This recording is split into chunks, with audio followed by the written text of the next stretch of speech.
off. Burn them down and.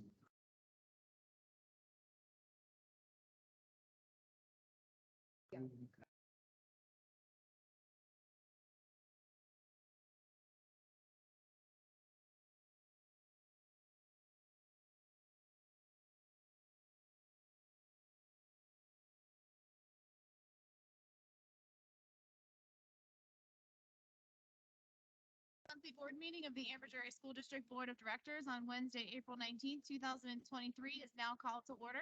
Can everybody please rise for the flag salute? Do we have somebody here from the middle school? Because oh, you are? Okay, good. Thank you. You can go right there and start whenever you're ready.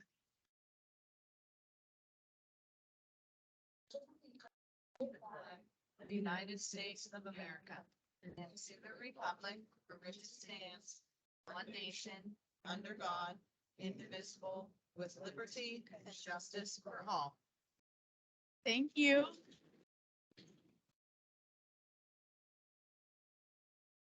Thank you very much for coming tonight.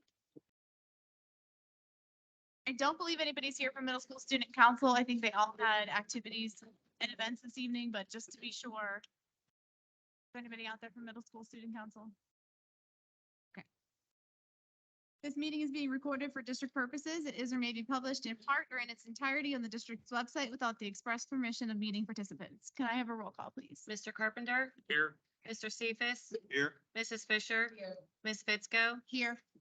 Mr. Keeber, Mrs. Kehoe, Here. Mrs. Smith, Here. Mr. Zachary, Here. Mrs. Ramasco, Here. 8 present. Thank you. And the sunshine law, please?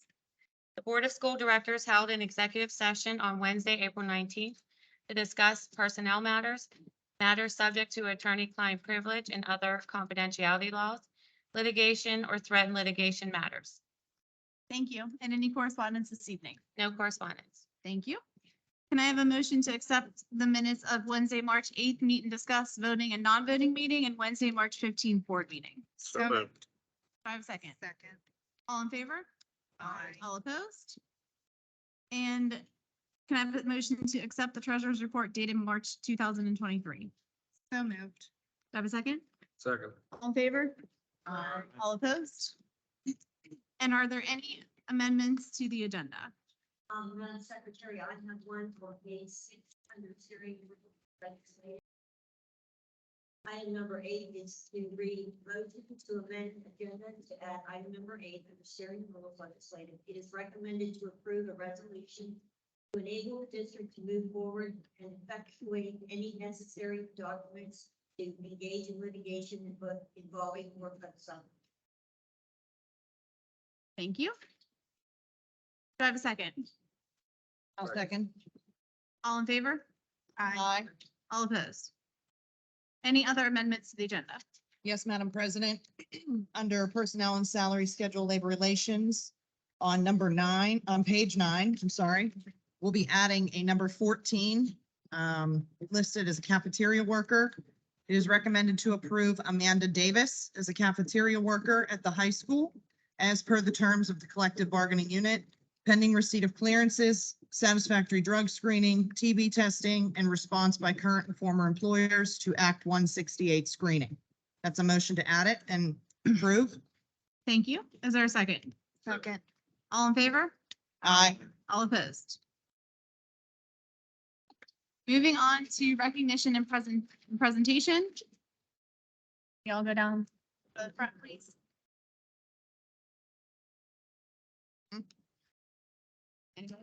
Yep.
Congratulations to our food service department for being awarded the Child Hunger Hero Award and also receiving the Turn of the Beat Award, silver level. Children Hunger Hero Award. Okay. Oh, yes. Come on up, guys. I'll continue reading the others. Child Hunger Hero Award. Child Hunger Hero Award Program recognizes school districts and community partners making outstanding contributions to food security for kids within Greater Pittsburgh Community Food Bank Service area. Schools and organizations were evaluated on their participation in programs that address childhood food insecurity, including school meals, summer food, after-school meals, weekend backpacks, and school pantry programs. Turn of the Beat Award. The Turn of the Beat Award offered by the U.S. Department of Agriculture recognizes outstanding high-quality meals served by Summer Meal Program SFSP and SSO sponsors. Congratulations to our food service department.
Anybody from the Everett Marching Band here this evening, please come forward.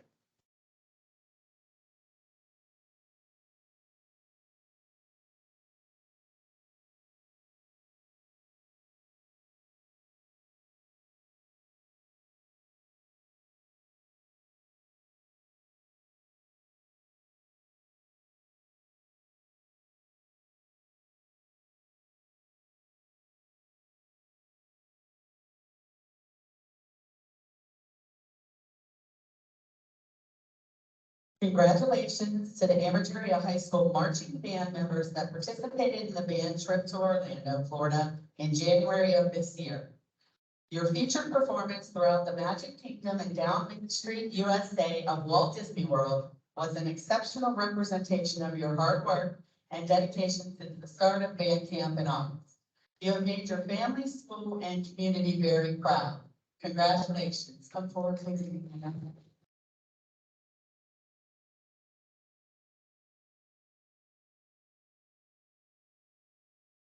Any other students that want to be?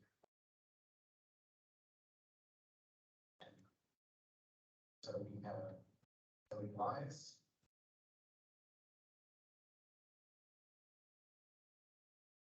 James Franz. Madeline Palmer.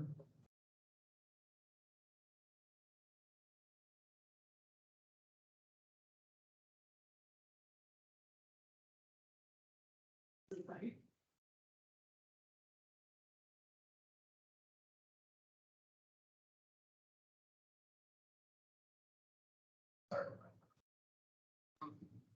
Yeah, just looking for sure.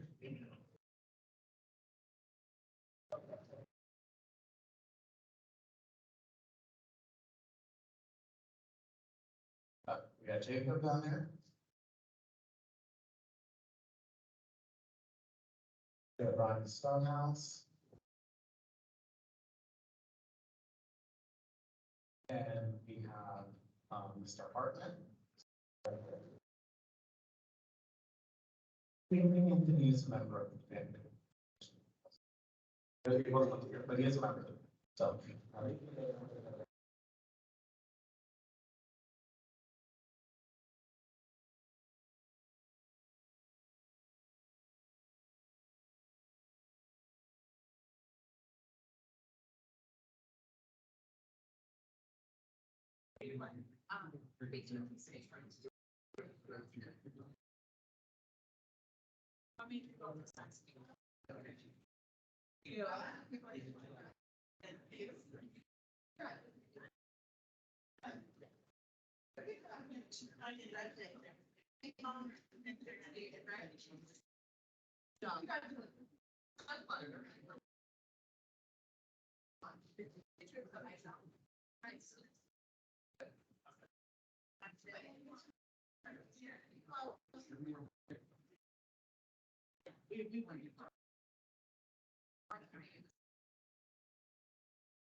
Do we have any members from the musical here this evening? Come forward.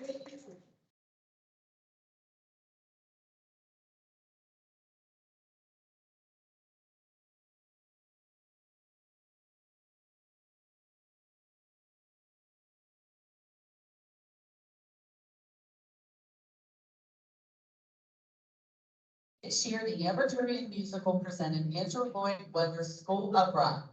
The drama program was presented with a very unique experience. Everett High School is the very first amateur production of this musical to ever be done in the Pittsburgh area. Based on the popular Jack Black movie, School of Rock was a huge undertaking for our program. With a 20-foot wide revolving stage floor, on-stage band, LED signs, and challenging scene changes, quick costume changes, and massive scene changes, the students rose to the challenge and put on a great production. Congratulations, students. I'm gonna come forward now.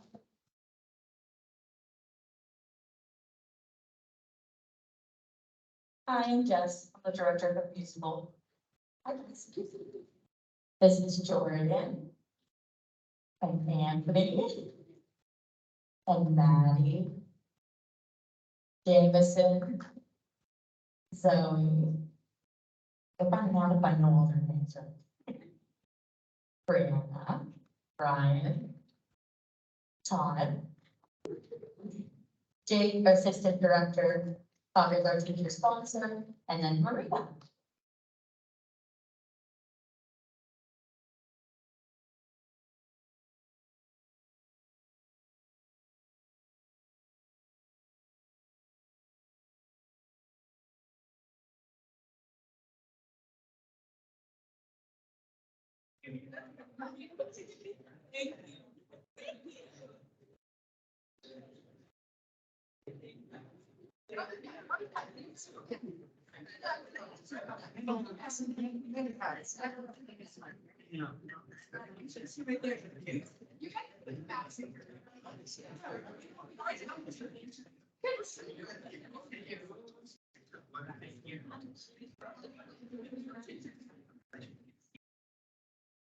Picture.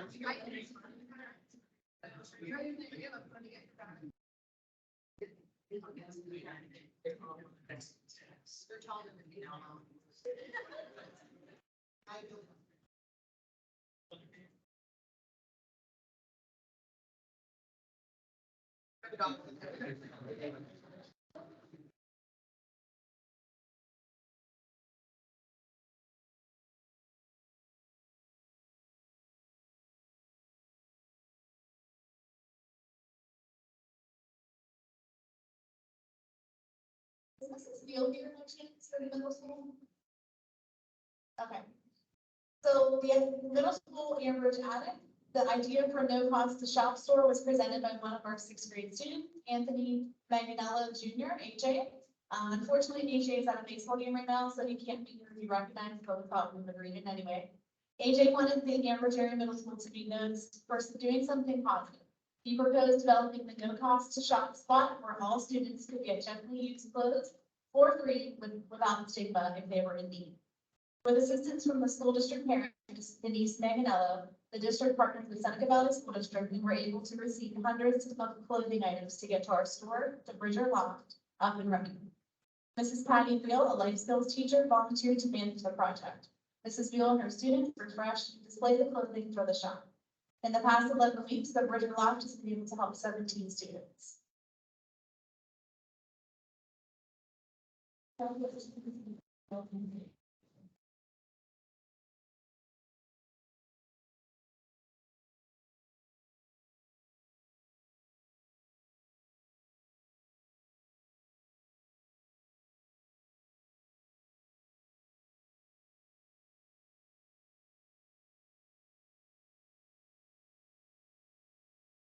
students of the ninth grade, Claire Love.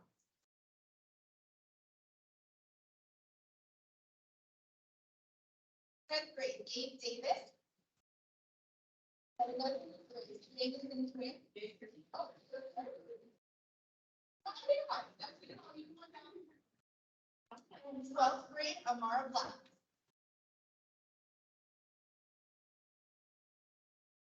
And from high school. So high school March extra effort report, ninth grade, Daryl Kane. 10th grade, Julian Hubbard. 11th grade, Devin Payne. 12th grade, Nora Beth.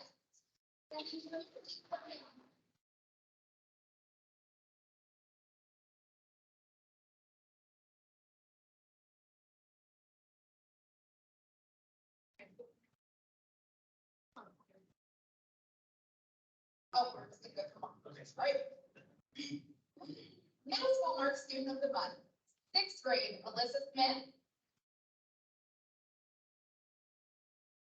Seventh grade, Morgan Hartman. Eighth grade, Aaron Drive.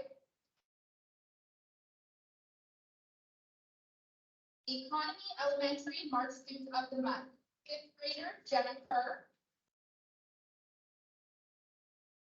Highland Elementary March student of the month, fifth grader, Azari Saunders. State Street Elementary School student March student of the month, fourth grader, Peyton Platonovich. Congratulations to all of the students of the month and for those extra efforts of the month.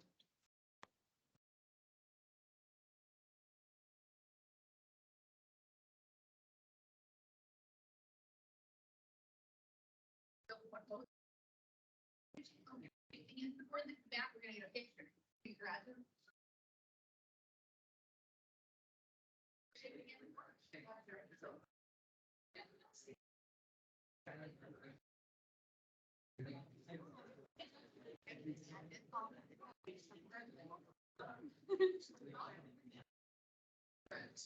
Yeah, you already got it. Don't you wear it, you already got it.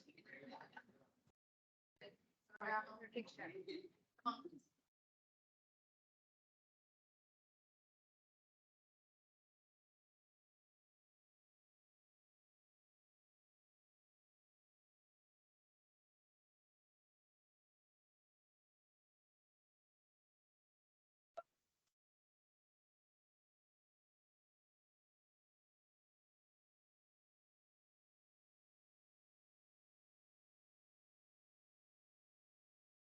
Don't believe,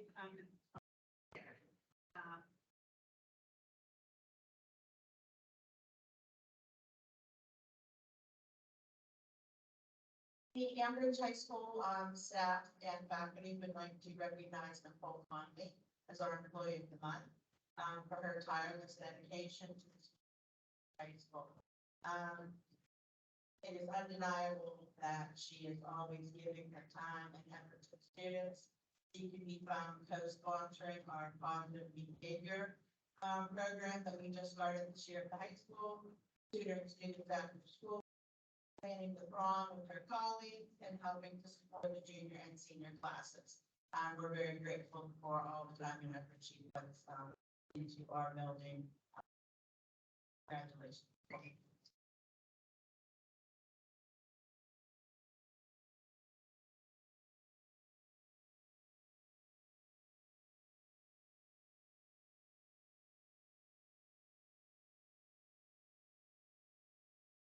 And Ambassador Lopez. Speak on behalf of the middle school. Mrs. Johnson, she can come on down.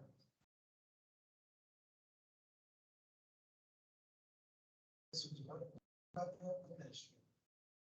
I have had the pleasure of observing Mrs. Johnson, a middle school teacher who excels in building strong relationships with her.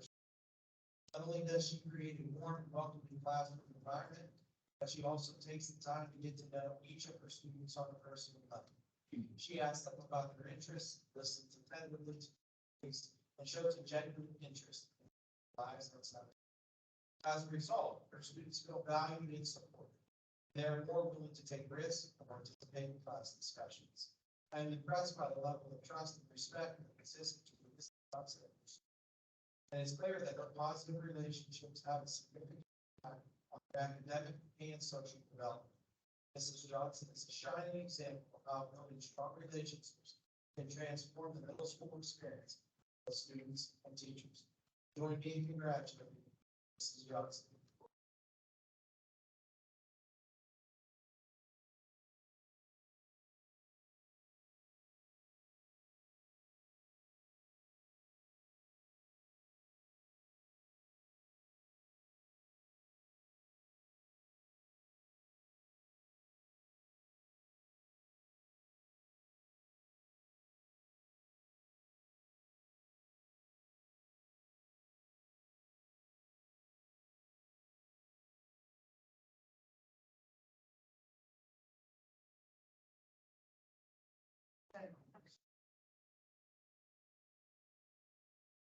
Okay, I'm also going to be half of one meal.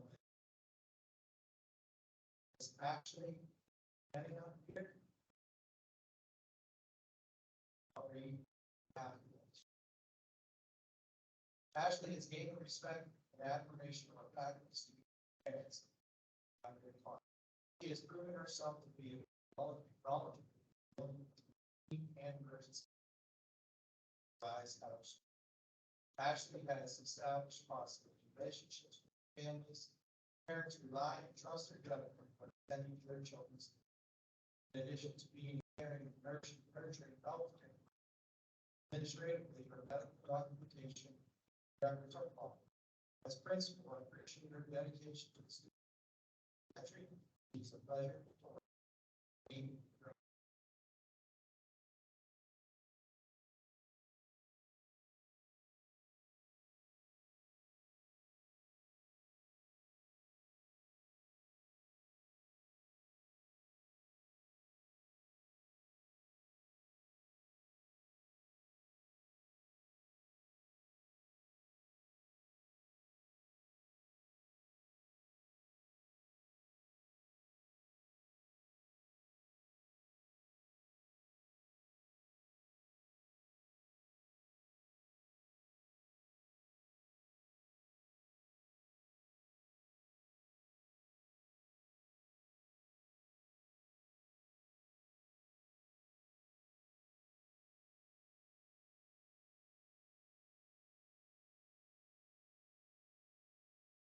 The State Street Elementary School Employee of the Month is Ms. Cordell. Ms. Cordell began her career in Cambridge Area School District 20+ years ago as a cafeteria monitor. Then Ms. Cordell's career has position as a site leader at State Street Elementary School. Ms. Cordell has been the team leader that directs and works with our cafeteria group, present, deliver, and to nourish our children with breakfast and lunch. Due to her leadership, the team has always been exemplary. Ms. Cordell is a food service specialist who takes her position seriously and takes great pride in the results she gets from each meal that's prepared for our students. I've seen Ms. Cordell involved in some very hectic serving situations. She has never lost her cool has always had command of information. Ms. Riddell is a customer service expert with our students in the cafeteria running smoothly. She also follows all health and safety precautions to keep food that is served fresh throughout our breakfast and lunch procedure. Ms. Riddell's attention to detail is what makes her work so fulfilling for the students and so rewarding for her. Ms. Riddell comes to work early every morning, there of the day, and always does what is asked of her with a smile. We can always count on Ms. Riddell. She goes above and beyond her job duty, never complains, and is always pleasant. She also builds a good rapport with all the students and staff, and always has their best interests at heart. State Street Elementary School is very fortunate and proud to have Ms. Cordell on our team. Congratulations to Ms. Cordell for being employee of the month.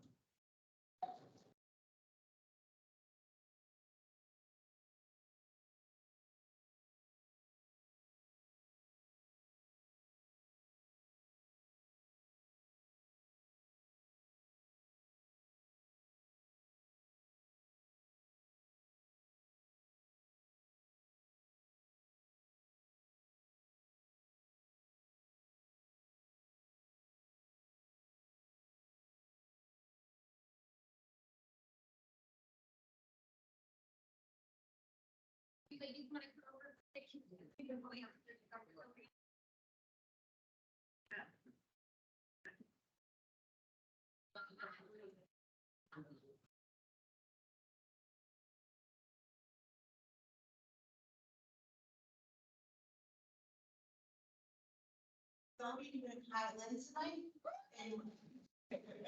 And with us tonight, we have Ms. Lee Levy. Lee Levy was nominated, she's a phenomenal teacher. She's a first year teacher here at Cambridge, and she jumps right in, does whatever we need. She's almost always the first car here, parking lot in the morning. She's the last one to leave. She just whatever we need done, Lee is there to lend a hand. She's jumping in with all the events. We can't be more proud of all that she has accomplished this year. The relationship she has with the students is wonderful. We're very lucky to have her. Thank you.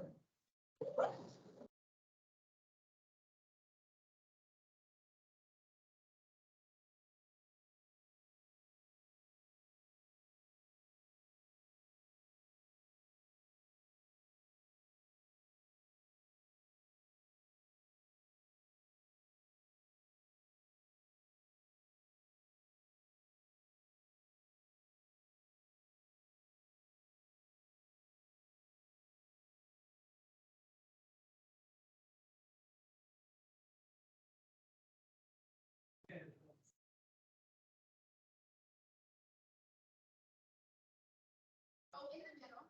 You're in the middle.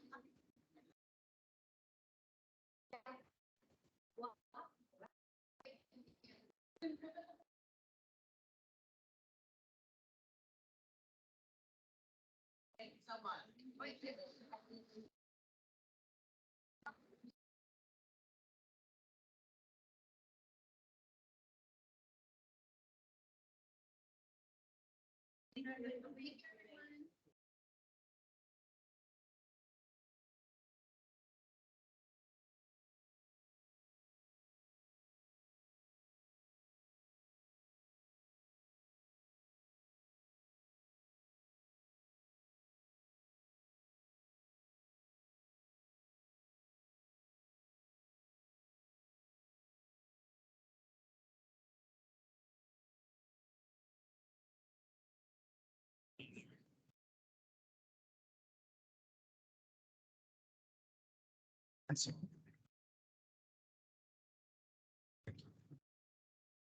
So moving on to our draft 2 of our budget presentation, Mrs. Ike, you back there? I can't see. Okay, thanks.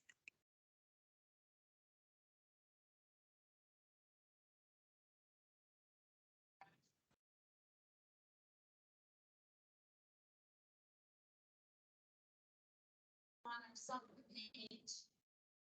You see guys, draft 2. Our revenues.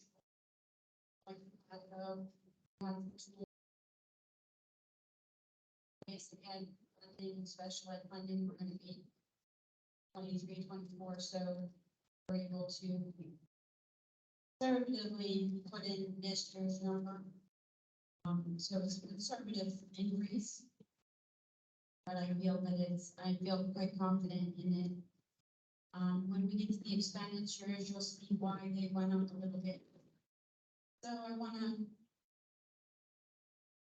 show the note and withdraw to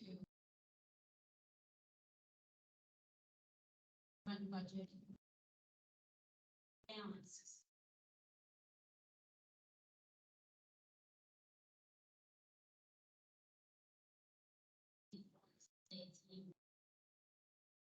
Step up from where it was for the ground money.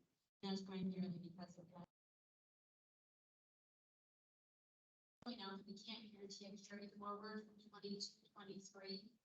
Due to the increased unrealized property tax collection rate of 98.56, which allowed us to remain a balanced budget for 22, 23. My estimate above 1 million to the balance 22, 23 is conservative. Hopefully, we won't use that much of the fund balance, but that is the delta of the loss in revenue with tax collection. Going forward, draft 2, the revenue for 23, 24 is dropped back to the 91.06, and that's why draft 1 was so low as far as revenues. As service funds are dropping, that's our federal money. So from the 21, 22 actual amount. Was 5, so budgeted 1.9. Expenditures continue to rise due to annual contract increases, service increase, 14% in healthcare costs, and charter school enrollment estimate. Large expenditures for 23-24, as this number has dropped a little bit, basically because we had predicted or planned for an 18% increase. With medical, and it came in at 14 instead. So that allowed us to lower this large expenditure number down to 1.2, almost 0.3. There's a 3% increase for dental and vision, but luckily we had the increase of 18 to 14 for them. Elementary playground surface replacements is free. I do have a note there, and I want to make it known that if the subsurface is damaged on those playgrounds, that number could escalate and get to the hundreds of thousands. The added item on this list is a replacement truck economy.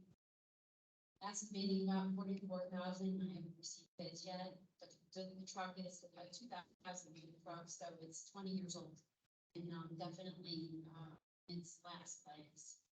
We do use this truck for during snow, winter, so it's critical that we have an operating truck in the car.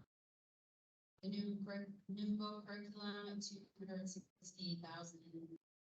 30 upgrades, athletic bands, about 40, and then the new IT for our students, new laptops for middle school, iPads for stage 3, middle school network closet, projectors, replacement parts for out of warranty laptops. I do want to say, and I think this at every update, every draft, that I do recommend the consideration for tax increase. Just as we are going into a second year, that assessment year is a huge on-raise taxes. And as we, look at projections and where we're going, we need to start, pulling away a little bit of money each year so that we can make those deltas that are coming. So total expenditures are 54,686,160. Salaries and benefits are 49.25%. Purchase services are 7.5. Charter schools are 18.6, I think. Transportation at 7. Supplies are 4.1. Equipment is 2.3, and then dues, fees, and bonds are 11.8. that's how the pie breaks out. It did drop below 50% for our salaries and benefits. And it's definitely, not traditional in school budgets. So the expenditure changes that you're seeing is a drop in benefits, 137, and that's the drop from 14%, from the 18% to the 14%. We have a small increase on professional services for the AOT renewal. We've held them on, or Dr. Philip House has held them on for numerous years, and this year. Tool enrollment is the big hit, we're looking at that, and the cost of that would be around $975, thereabouts. So that's why this saving in insurance has been recognized on the difference for our expenditures. That was not in the original. So we have that as well as the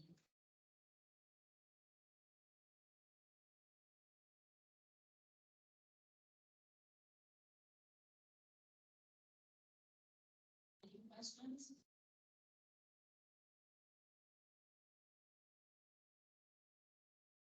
So total revenue is at 51,237. 2.6% of that is local. 23.45 state. 3.98 is federal. Very small, 20,000 is other. Revenue changes are all in the state, and that's based basically on the subsidy, the basic ed and special ed subsidy. They will be going up. We're going to continue to watch this. It may be more than what I've budgeted in this draft.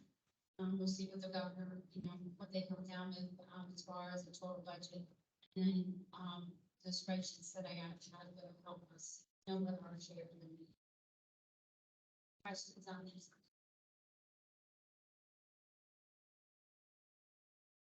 Now we're in projections. Once again, just the fund balance history. See that it, had dropped down very low, and luckily this year we have moved that bar graph back up to 5.7. That's total fund balance, unassigned and assigned.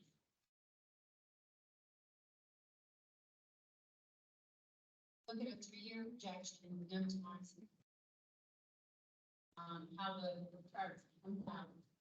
You see that next year, our revenue dropping at 885 for federal money.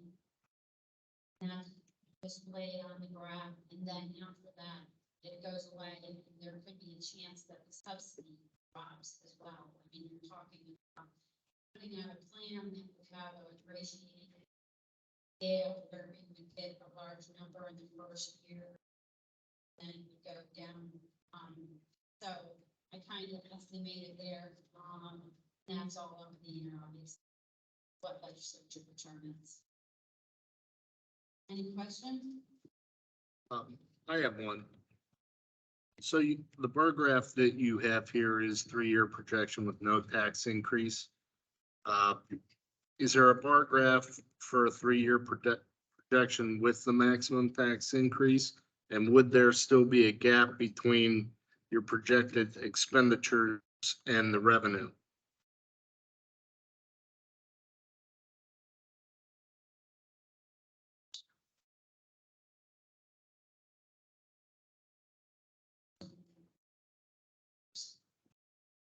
I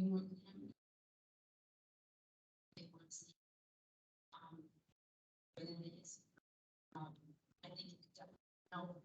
don't know if you want to go to the index, but I could do a great, like, scale for you, show you what percent.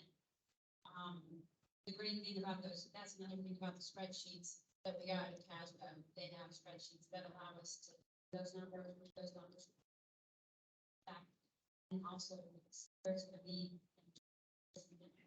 So I definitely share those spreadsheets with numbers added in, and we could, see where everything's going to be.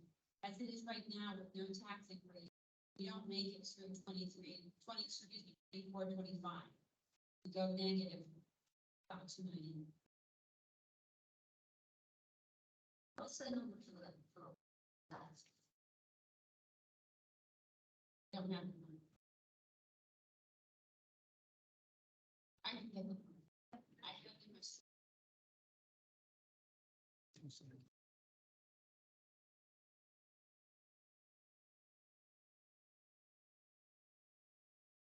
Question?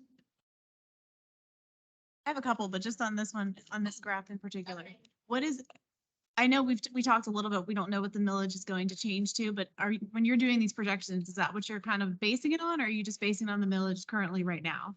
Because of the different assessment values?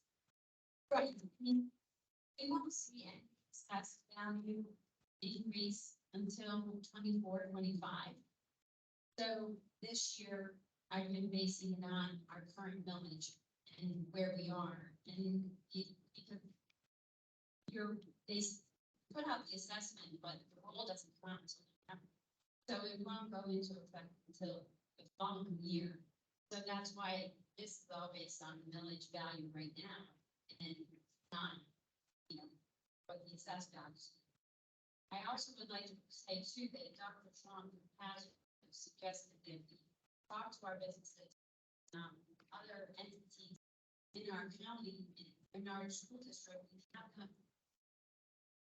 put in their appeals now. We want them to appeal after we do our millage. So we want to encourage our business and everyone else for that matter, look into appealing their numbers now. So when we do our adjustment, we don't see negative happen a lot of appeals after that. Okay, thank you. Wanted to ask a quick question, about the maintenance truck. How did we learn that we needed that? We are, don't have a ton of manpower. Isn't there an extra vehicle? We do need a truck. How was that decided? Yeah. I would think because he finally shut them down. It is the problem. It is the truck here out there. No way for one truck to get from the high school to.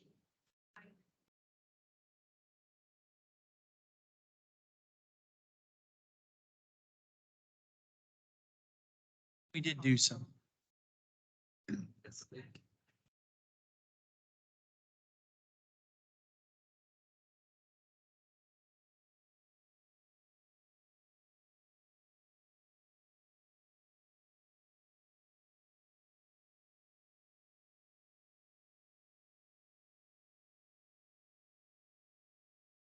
And we've been, even before, Ms. Height has joined us, we've done some last chance repairs a couple times to stretch it over the last couple years, but I think at this point, it's not gonna be able to do it anymore. Gotcha. I thought we talked about this over the summer when we met for our board retreat. It was one of those things that we had kind of discussed as looking at the future and just seeing if it fit into the budget. But we're not 100% sure we absolutely need it yet, but it's No, probably coming. We need it. We definitely need it. We are. So Okay. not for spending any money, but I've told them to try to get what you can to get by the last X amount of winters, but eventually, unfortunately, that's how we're gonna plow and clear. And it's just may not, even if we try to do another repair, it might fail at the wrong time at this point, is what the guys are saying. And they did, do what they could for limited cost, talking to some folks in the area that they know to get it by at least the last 2 or 3 years, but it's kind of where we're at. Okay, thank you.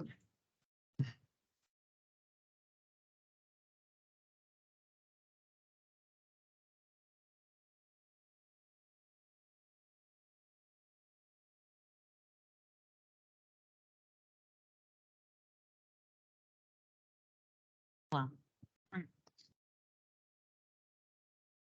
Since we're on this page already, do you mind if I just ask you a couple? I was gonna wait till we were all done, but the security upgrade at the athletic events, can you explain that a little bit? Where are you? On the same page as the truck. So, yep. Large expenditures.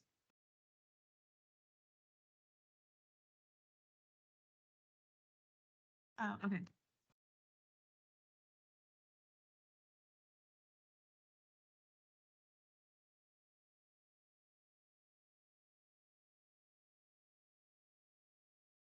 Okay, so you're basing that based on approximately what we spent this year on that. Okay. And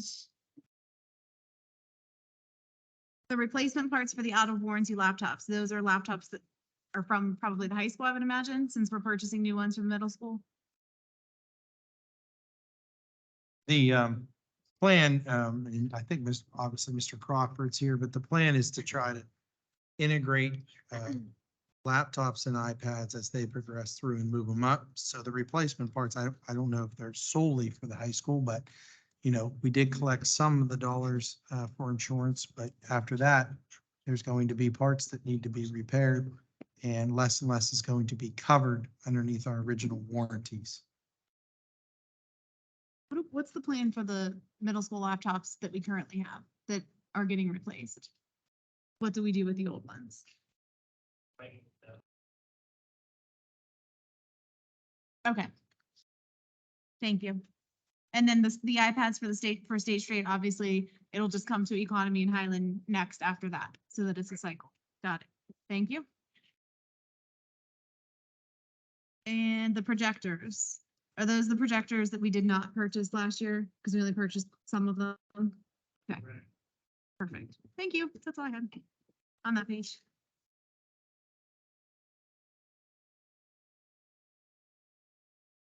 Just one slide. You still had a slide left? Yes. I think so, unless there were questions on other slides. I think you were on your final slide.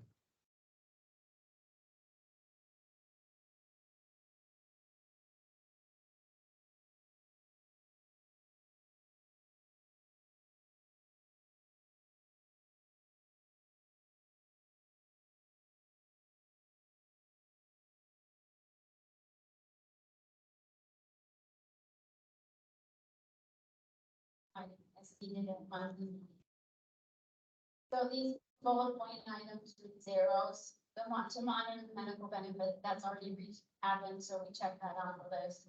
We're continuing to follow the charter school tuition enrollment, fuel costs. And natural gas is starting to even out. It's not as volatile right now. But there is a plant that's supposed to come back online. Which could cause for some, volatility as far as, flooding the market. State revenue, we're gonna monitor that, governor's budget, we went to the General Assembly on March 7th. And as I stated earlier during my cabinet conference, I received tools to estimate this year's subsidy and next year's. Also, we're gonna look at projected 22-23 carry forward, as we stated in the first slide. I can't guarantee that, but we're gonna continue to monitor. We're holding the purse strings pretty tight, and we're being very vigilant, making sure that we spend only what we need to spend. And then review the assessment timeline and implications. This is a pretty big one. As we all know, it's on all of our radars. I should have more information after the meeting at the BVIU next Thursday on the 27th. Mr. Eckelberger, County Chief Assessor, will be sharing information and answering questions. And if he is approved, to give us aggregate assignment amounts, he will. This problem with giving the aggregate amount is that none of he's gonna give it on this year's millage. That millage can be changing, but if it's not changing for average, then it's a good number for us to have. If you have any questions that you want me to talk or ask Mr. Eckelberger, please tell me. Know those. Give an update next meeting, or I can give it to Dr. Castro. Then finally, the Act One timeline and bridge budget timeline are scheduled that you have put together for adoption of proposed and final budget. May 17th, adopt the 2023 proposed version of the final budget. Pick the 17th because May 31 is the deadline. You have to do it prior to that. June 2nd, we'll do public notice of our intent to adopt the 20 final budget. And on the 14th, adopt, the, 23-24 final budget. State deadline for adoption is June 20th, so we can't do it at the June 21 meeting. Has to be done at the first meeting. I just want to make that known to everybody. And that's why I picked the 14th instead of the 21st.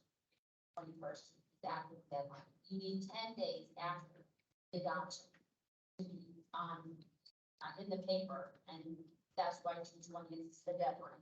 It's only 30 days in June, that's 10 days. Any questions? I have another one, I'm sorry. The governor's budget, do you have any idea? I know you said it went to the assembly March 7th. Do you have any idea what the difference is going to be that's proposed? I know we're never at that amount at the end, but You did put in an increase from what you learned. I said you did, if you go back, one of the reasons, if you go back to the revenues. You did put in a increase, not necessarily anticipating, but what is anticipated realization for this year? And use that number, which did show an increase. You didn't take a guess on what might be for next year just yet, correct? What's higher budgeted, but that's all dependent upon how this cost money divide out and where our share comes in.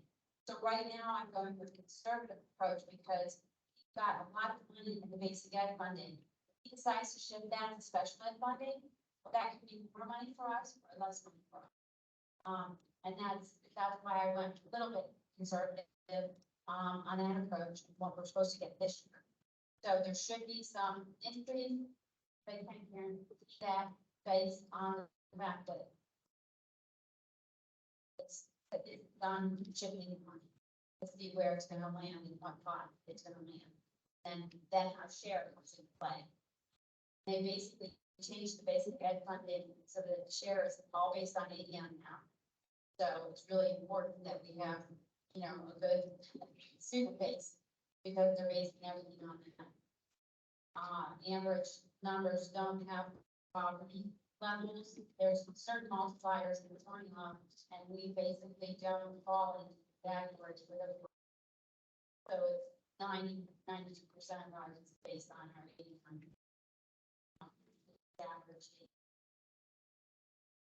That's gonna, they've shifted the whole formula so that it's revolving around that. And they're making efforts, this involvement has a piece of ties with it.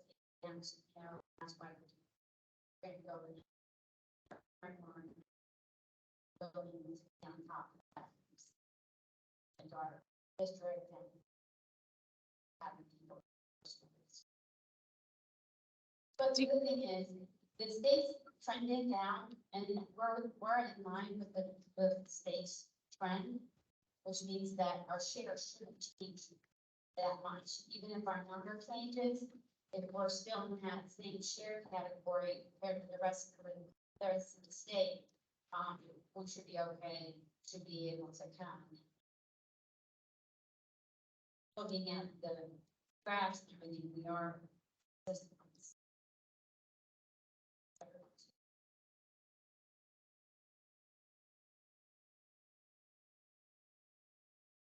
do you know what, around what the amount was that you put in as a projected increase? Okay, For the state. yes. So why don't you state this? If you do know, Beth Ann, if you don't, you can get the information. Yeah, To go to that sheet though, 22-23 preliminary, where you look at state. Where did you come up with that? And then how did you come up with 22-23 draft? It says, shows 686,944 increase.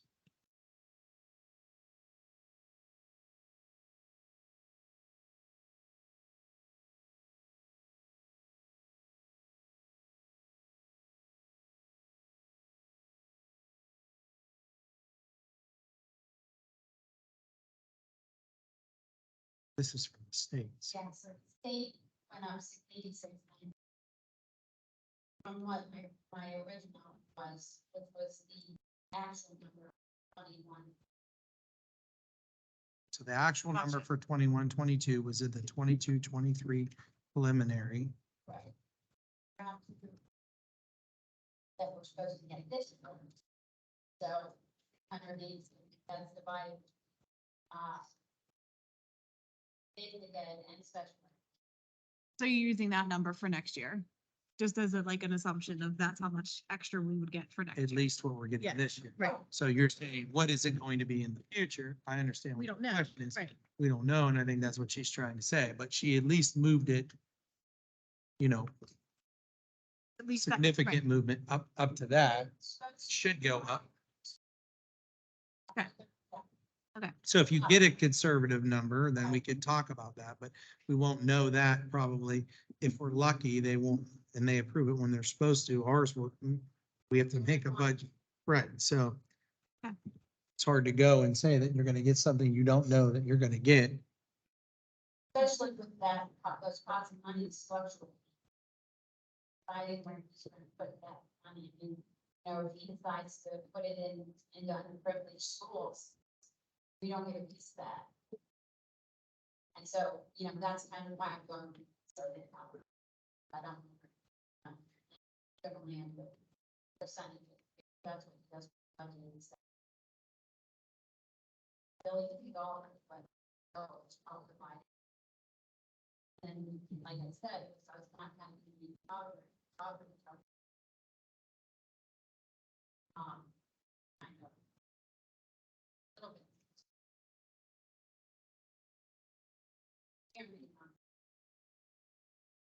But that, something, yeah, maybe, but not.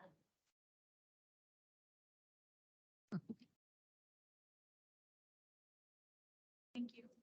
Anybody else have any questions? I have a question. So Ambridge gives money to the local libraries every year. I know Ambridge and Baden. We have a partnership kind of agreement with them. Did those numbers stay the same? Okay, that's all I was curious about.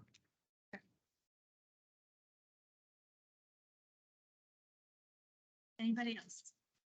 I had one quick question. I seen here there was a $70,000 for State Street's iPad. Was there any other schools, elementary schools or school? Got you. So do we have an estimate for the next cycle or we just? That would be awesome. Thank you. Yeah, that'll be I awesome. think one thing that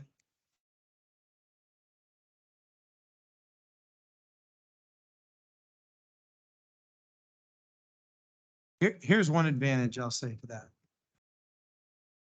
Putting at least this amount in for replacement, now it's gonna go to different ones and the cost could go up. There could be more that go bad quicker, but at least we have, once we put this in, if we roll at least that forward, we may have to increase that based upon cost or based upon need or numbers, but at least we have something in there. Right now, we've bought these and we have nothing in there. So we have to have a plan to try to replace these.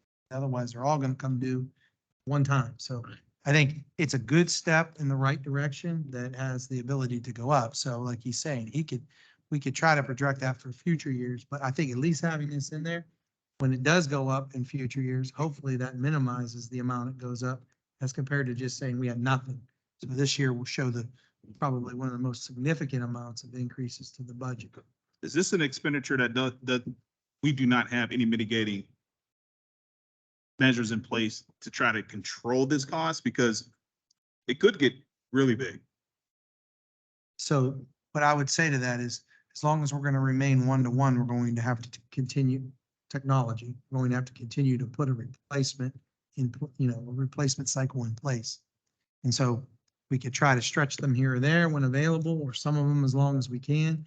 But ultimately, the way that we're utilizing them, try to buy the little higher quality materials. That's why when we did this, we went with the laptops that we did and we went with iPads, because from my experience in previous districts, if you go with a cheaper model, they won't last. I'm not saying these are lasting great, but they surely won't last. I've seen things supposed to last a lot less. So when we talked about this and we were given those ESSERS funds and made that decision, one reason why we went with iPads and we went with the higher end laptop not the highest, but a higher end. You may not think so, but it's better than a Chromebook, I can tell you that. You should see how fast they break. So I've lived that budget. So I think we've made a big move forward on that, but it's more expensive to purchase those. And that price isn't going to go down and we won't get grant money. So that's my experience and why I went with it at the time. Now Foster Crawford wasn't here at the time. I was Beth Ann, but that was my decision from my previous experience because when you went with Kindles, for example, and you went with other tablets and the Chromebook type things instead of a computer, they could do a lot less and they broke a lot faster. So that's why we went. So this is a start. We can continue to project, but it's going to be difficult to understand the cost of anything right now in this market. Hopefully they'll level. I mean, there was a time where you thought technology went down, right? You think when you bought your first flat screen to what you can buy now, but now things are shooting back up, supply and demand. So it's a very difficult market. It's kind of where we're at. Yeah, no, we can move on, but my question was misinterpreted. My question was mitigating efforts, like, why are we spending $70,000? Is it because there's X amount that's missing, X amounts that's broke? Like, I haven't seen a breakdown of why 70,000. I love iPads. I agree with the brand and the purchase of the brand and the reasons behind the brand. But So one answer to that, generally speaking, he could speak is when we purchased these, we weren't able to purchase. We used some of our existing iPads as well and our existing laptops that we did have parts to try to minimize. So I would say that there was a percentage of those, and you could jump in, Mr. Crawford, that were already here. So they're even older than before. In addition to that, and trying to get on a replacement cycle, if that makes sense. I don't know if I'm trying to answer. I don't know if I did. So we'll probably be buying laptops or iPads at some, pretty much every year. Correct. Yes. That's the answer. And they may go up and you may need more.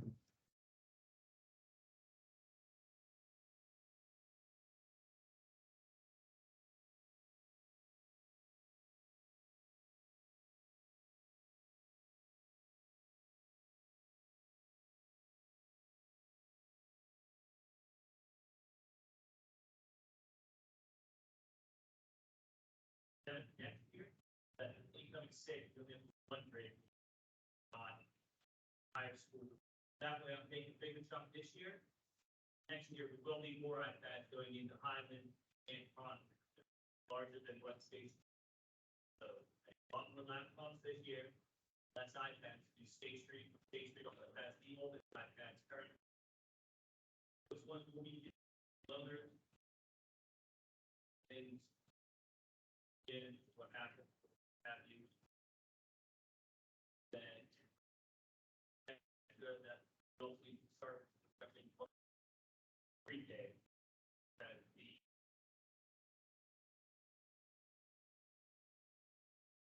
that's what our estimate.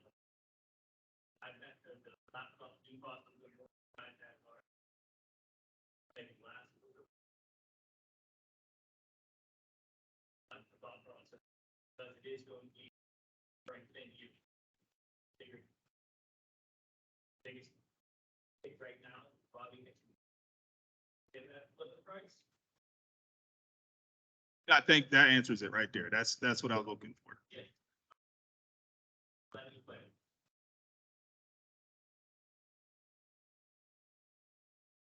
Any other questions?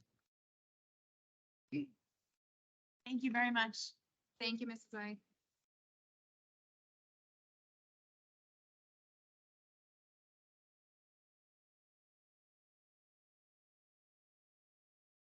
At this time, district residents may come forward to comment on agenda items only. Each person must state their first and last name and address prior to speaking. Each resident will be allowed 3 minutes and can speak only once. This period for public comment prior to the standing committee reports will be limited to 1/2 hour. Although not required, board members desiring to address questions or concerns may do so after the residents' comments or questions or at the conclusion of the committee reports. There will still be an opportunity for residents to comment on any business relevant to the Amber Area School District under old and new business at the end of the meeting. Is there anybody who wishes to speak on agenda items? Okay.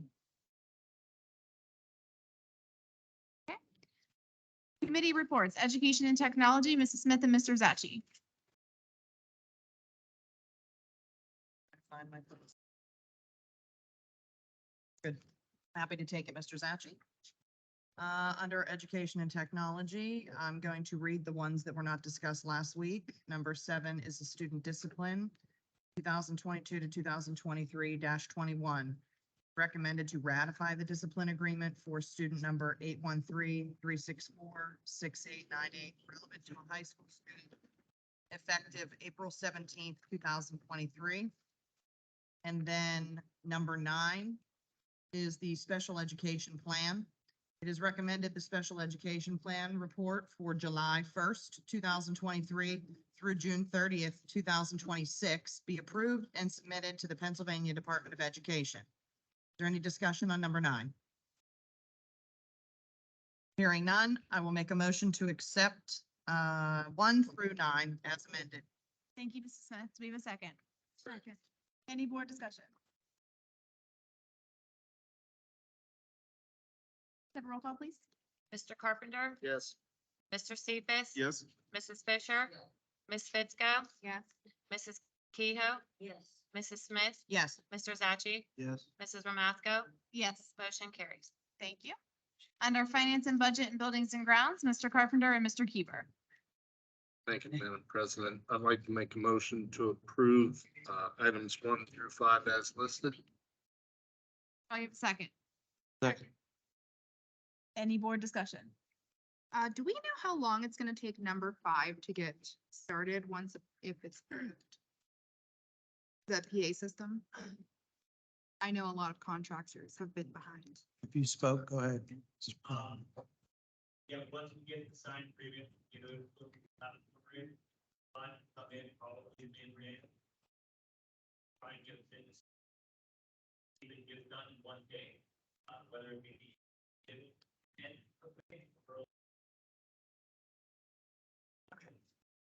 And I know I asked Dr. Jill, but we do have walkie-talkies in all of the rooms that don't have the PA system, correct?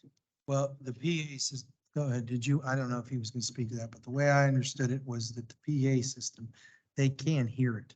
The question is being able to call out.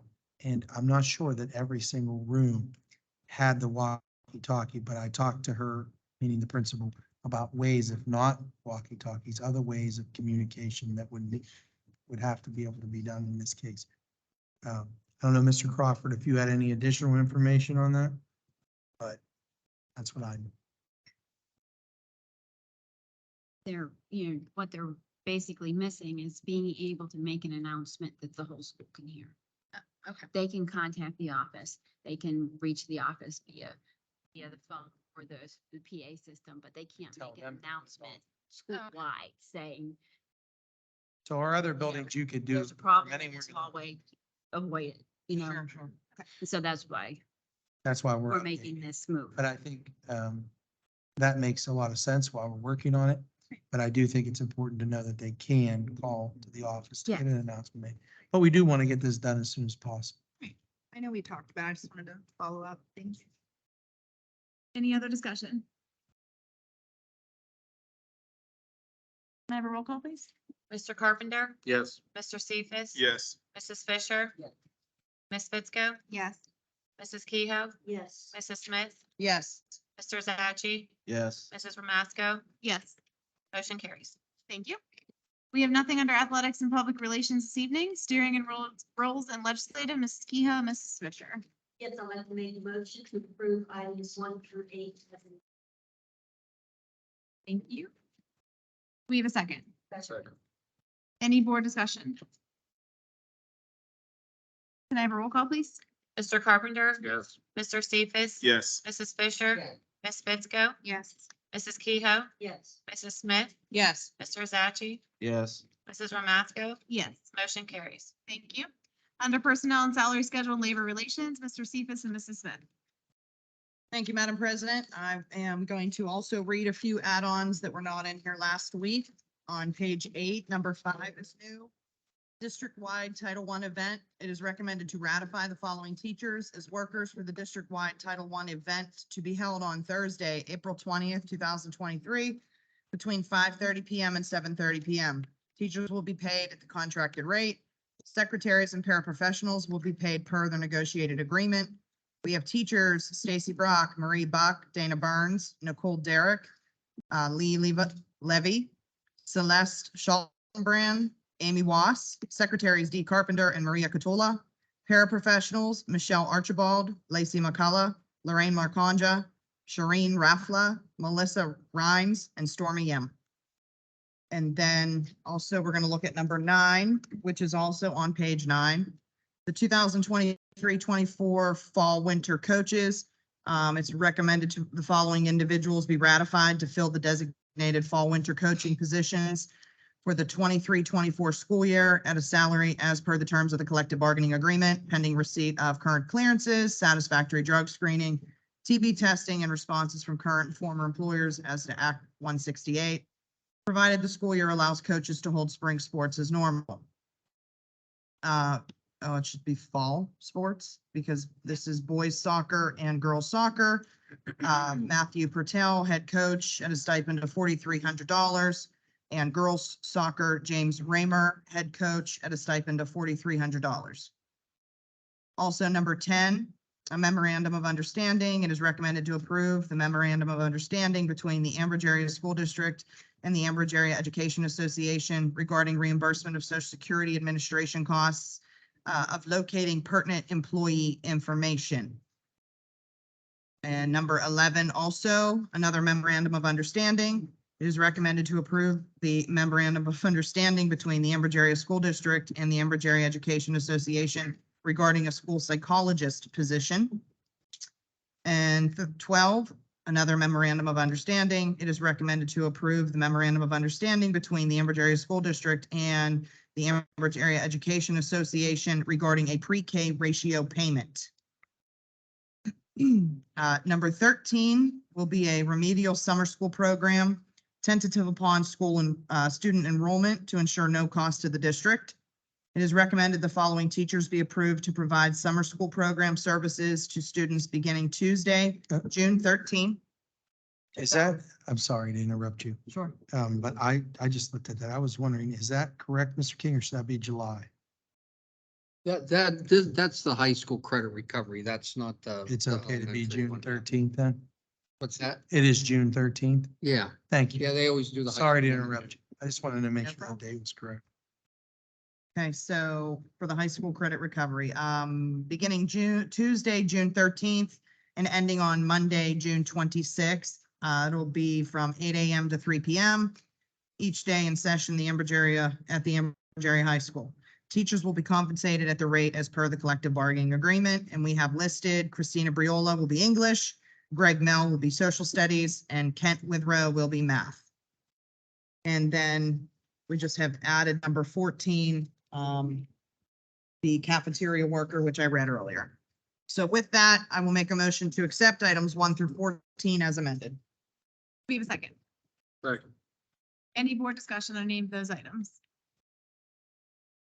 Can I have a roll call, please? Mr. Carpenter, Yes. Mr. Cephas, Yes. Mrs. Fisher, Ms. Fitzko, Yes. Mrs. Kehoe, Yes. Mrs. Smith, Yes. Mr. Zaggy, Yes. Mrs. Romasco, Yes. motion carries. Thank you. I do not.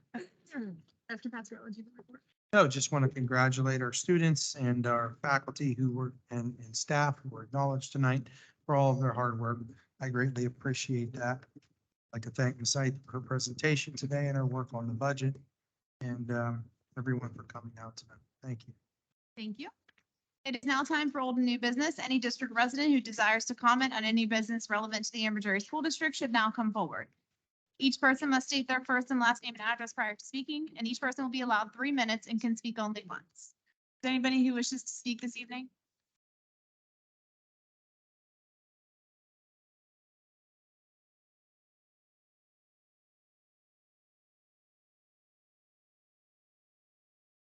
Welcome.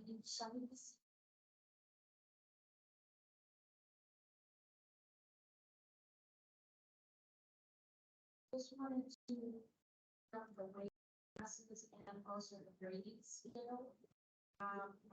Question is, 9 to 10 grades Large classes are rated in equal.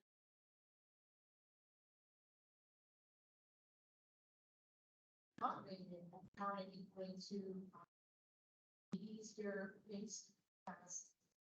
Kind of blame punch. Go above it. Try to see themselves. This also inflates the grades of the kids who take the better classes. Kind of kids who work.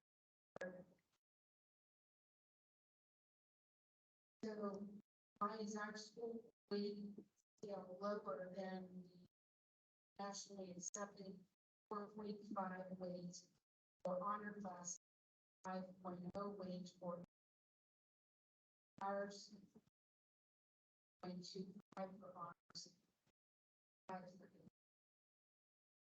which means when a child goes to a private colleges, their GPAs are looking a lot lower. My question is, can this be changed? This school year, to my understanding that most of the teachers, some of you as well support this. Just wanted to know, and that emotion to change. Thank you.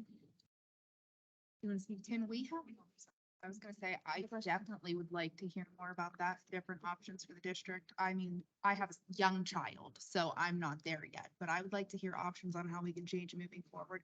Cause I've heard this complaint from many people, including people up here. So if we could get the ball rolling on that, that would be great. I guess my question is, how did we land on where we're at now? And why aren't we keeping up with the national? Can someone answer or help us out? Yeah, I could just say that I'm not exactly sure how we ended up where we are. I think that things continually progressed up. And why we haven't adjusted to that point, I'm not 100% sure why that decision wasn't made.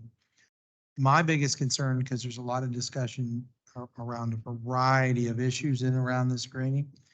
My biggest thing I will say is that it needed to be fair and consistent, and it couldn't apply to benefit certain students and not others. If we're saying that we're adjusting this scale and it will benefit all students, I have to go back and I'd like to research and make sure.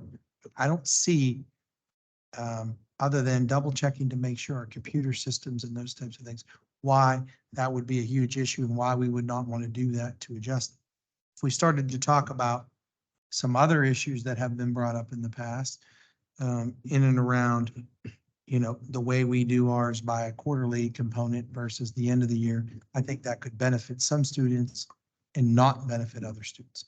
But if every student's going to benefit, because you're going to raise the points up for everybody, and it's going to be compared to the other districts in the area,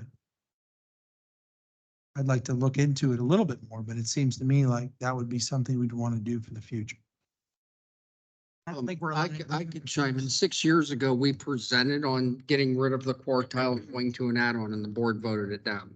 So we were trying to modernize it 6 years ago. Mary Jo, you would probably remember that. And it was because we had a top 10, we wanted to get rid of, or there was a movement where the administration and it was supported by the superintendent. We wanted to go with a top 10 instead of a valedictorian, salutatorian. So then the whole thing got thrown out together, where we wanted to get rid of the quartile because the more classes you take, the more weight that it would divide it by. So it would actually punish you over 28 credits. Mhm. And we had it all figured out, and then wanted to go to an add-on, but the whole thing got thrown out. But we did propose that before to modernize it. What I think I heard them say in this example, that is different from what we were Yeah, discussing. that they're saying. This is just saying, 0.55. this is just saying that we would increase it to come up with the other districts and give everybody the weight. So I don't think that could negatively impact, and I want to double check it, and I want to talk as we transition to a new SIS. But if it's not going to negatively impact any student, but make us more competitive across the board, I don't see a reason why we shouldn't consider that. That's my opinion. The other issue that had come up that you're talking about, I didn't hear that from what you had stated today. And in some of the emails that have been forwarded me, that has an impact on some students that may be positive, but on other students it may be negative. And I do have concerns with that. Her question specific, it's probably not gonna happen for this year. But if we were to change it for next school year, does it affect the student that's into 11th or into 12th throughout the whole, his whole career? Or do we start with that ninth grader and then move forward? Well, my general opinion on that is that if the computer system, our new SIS system can retroactively do it, and it would retroactively benefit everybody in every situation, then I think that could be something to be considered. And I think from what I'm hearing, it could be. I would say that if it wouldn't benefit everybody, then I would be more in favor of any other changes like that being transitioned as a new course of action with ninth graders coming up.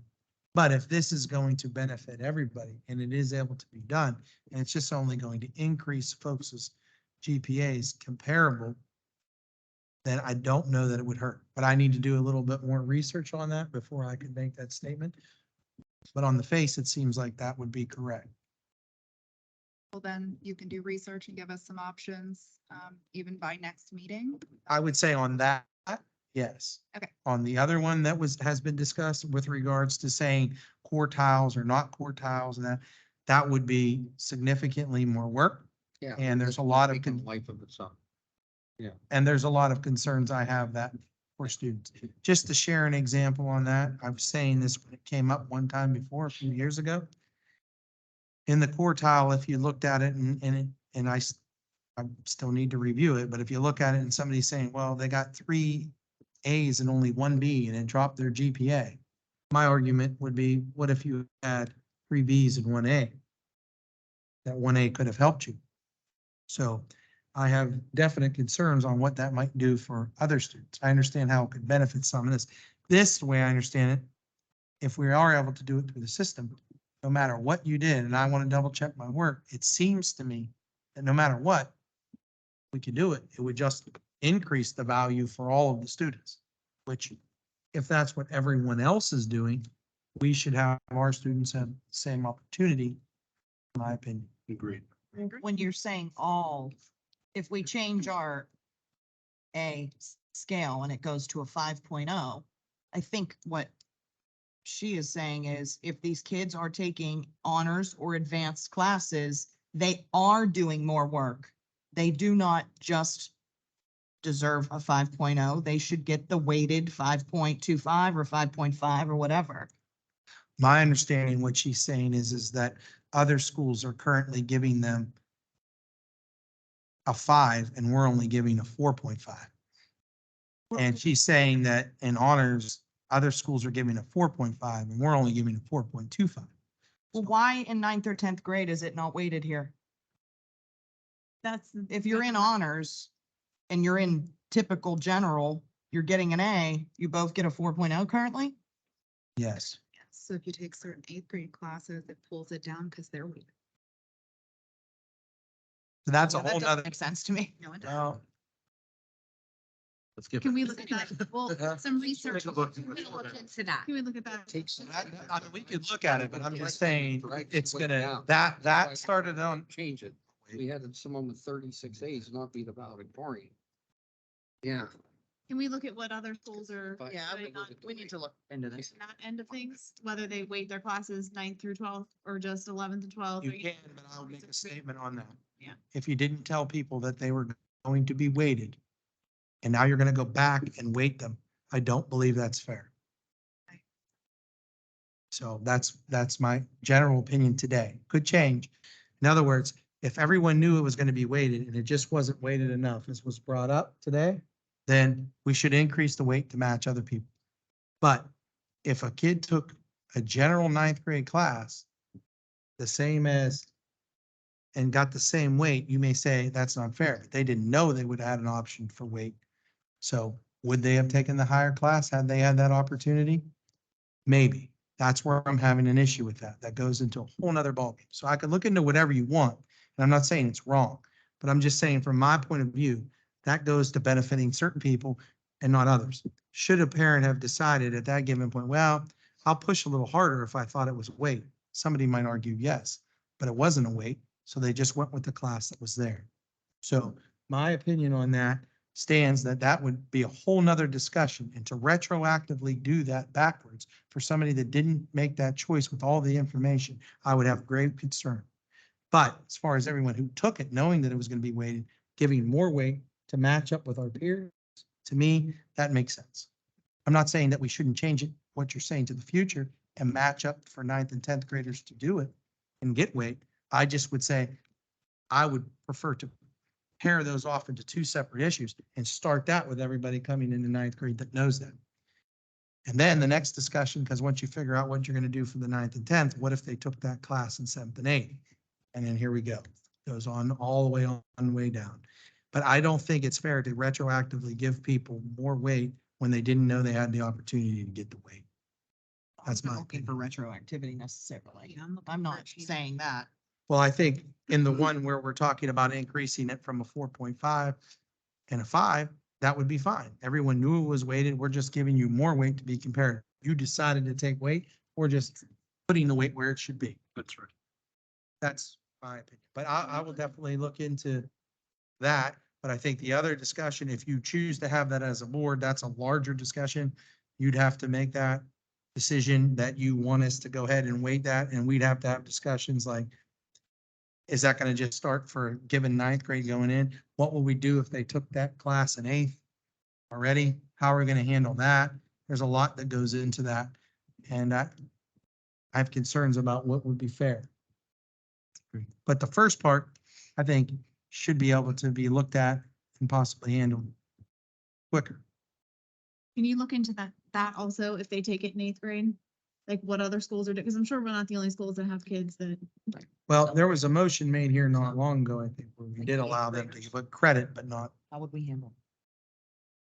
Credit not, You'd almost have to Wait. start it. but we don't make those 9th grade classes anyway, right now. Right now. So, right, that's what I mean. So But we if go you to start that- doing that, it was my understanding for the most part, and I know it was a different opinion. But I think that it was starting to be dangerous. They said they wanted to show it on a transcript, which the board ended up voting to allow it to show on the transcript. Well, for a while, where's that going to end? I mean, some people say, well, it doesn't matter. But it's still, I think in some regards, there has to be some limit. And I don't know that we should be going down to 5th or 6th grade and saying that's going to be on a high school transcript. No. Right. Well, you would, X amount of years ago, people would have said no way on 7th grade. But now we got kids taking classes that are in 7th grade. The idea of taking those advanced classes where you'd be at 7th grade, that typical students might not take till later, is that's going to allow you to have more chances to take higher weight up above. By putting credits on there, that allows somebody to ultimately maybe, it's not giving them the opportunity to take more weight. It's giving them the opportunity to also say, well, I'm done earlier, which is a whole nother discussion too. And I don't know that, in my professional opinion, although if it is legal by the solicitor's point of view, I'm not sure that I would agree with the fact that we're going to graduate people that early, meeting the requirements and counting, for example, geometry and algebra class, 6th, 7th grade. I mean, so that's my opinion. But what is it that you want me? I understand that I'm looking into the 4.5, 5.0 That's what I've. issue. And then you want to see, I mean, I think there are schools that wait in 9th and 10th. The question is if you wait 9th and 10th honors, and I think How much is the weight and like, I guess, how common is it for 9th and 10th grade honors classes to be weighted? I think it's pretty common for that to happen. The question more recently from the data that's been provided me from some sources, it seems like it is more common that it's happening. My question is if you're taking a class in the middle school, was that counting as credit and or weight? And I always was underneath the impression that you either can't or should not start that. We made an exception to that already here, that we counted it on a transcript and showed it, even though it didn't count for weight.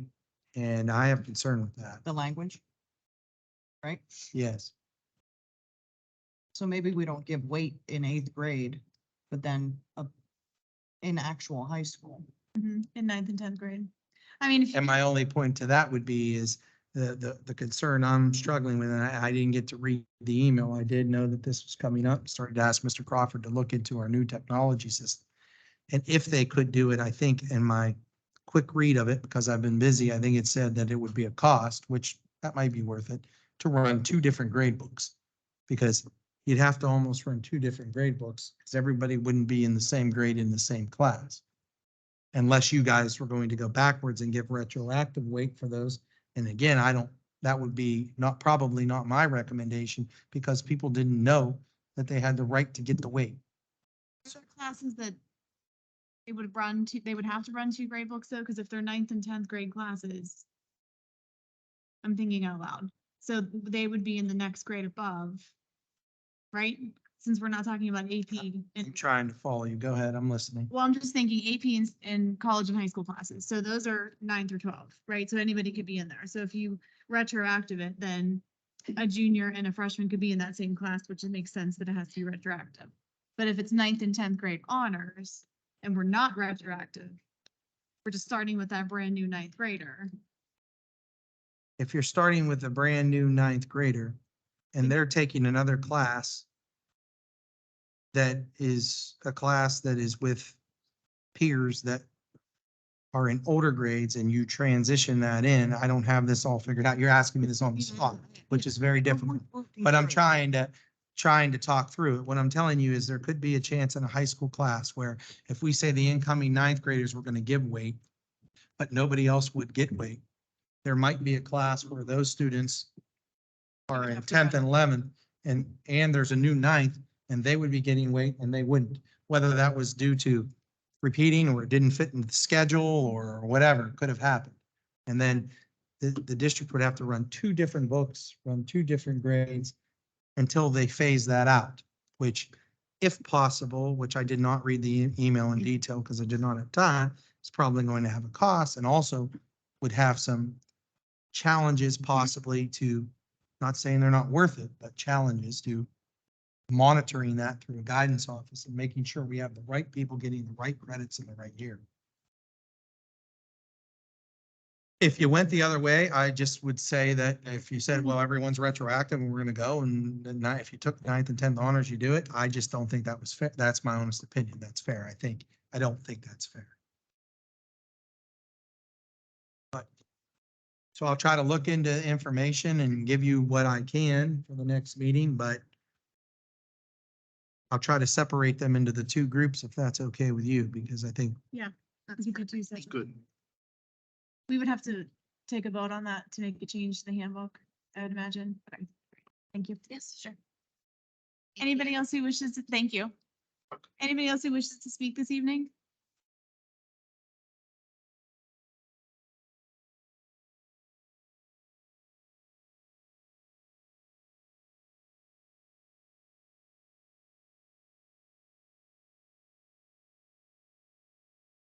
Maybe. Good evening.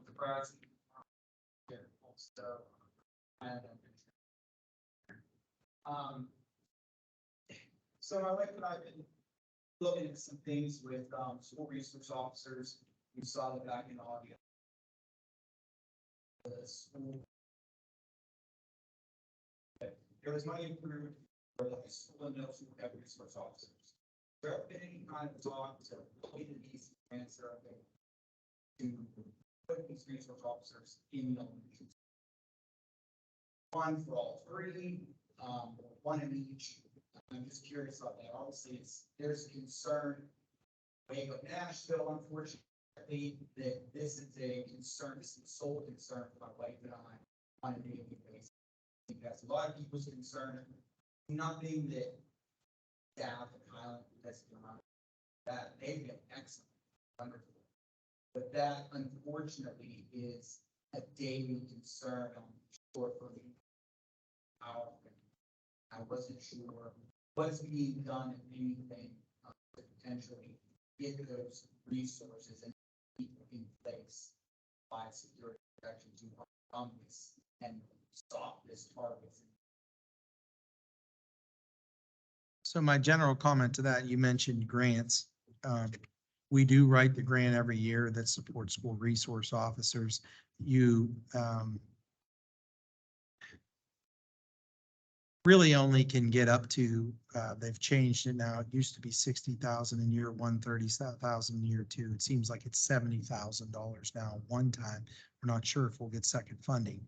So the board approved having a middle school SRO and a high school SRO at approximately 90,000 for each position. And so we get $70,000 if we're fortunate enough to get the grant to offset them. So that's your answer to the grants that I'm aware of. Sometimes there are other things that we can look out for equipment, and we've written grants for that. But that's the major grant that you could write as far as an SRO grant goes for funding. And as far as you're concerned, it's all of our concerns, as you well know, and it's a difficult decision as we have to make that.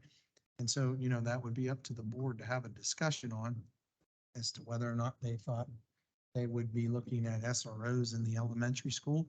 I don't think anybody here, including myself, doesn't think that it would be of value, because it would, but it is a difficult decision for everyone to make. So I hope I answered that honestly. I appreciate your concern and why you said it. Yeah, I appreciate it. It's unfortunate. But and again, it's there.